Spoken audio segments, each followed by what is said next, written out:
एवढी घाणेरडी वेळ कोणावरच नको यायला. हाय, मी मोहिनी.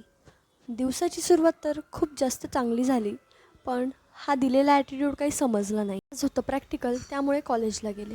कालच्या वेळेपणामुळे थोडी एडिटिंग राहिली होती, ती पूर्ण करून घेतली आणि त्यानंतरनं ओरलसाठी गेले.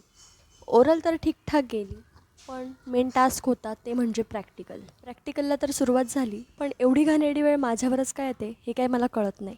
ऐन वेळेवरती माझा पी सी हँग झाला. पुढच्या 1 तासापर्यंत हा पी सी काही चालू झाला नाही. शेवटच्या 10 मिनटाला मला दुसरा पी सी मिळाला आणि कशी तरी असाइनमेंट पूर्ण केली. जास्त मूड ऑफ न करता एक सुंदर अशी कविता ऐकली. भावनांच्या अस्तित्वावर आता पडताय प्रश्नांचे झरे. भावनांच्या अस्तित्वावर आता पडताय प्रश्नांचे झरे. तो होता भास की नक्की होते प्रेम खरे. पाणावलेले डोळे अस्थिर मन घेऊन एक पाखरू आकाशी धडपड करेल. कधी कळेल त्याला ह्या पाखराचे विश्व सारे.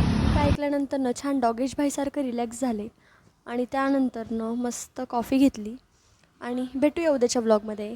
बाय.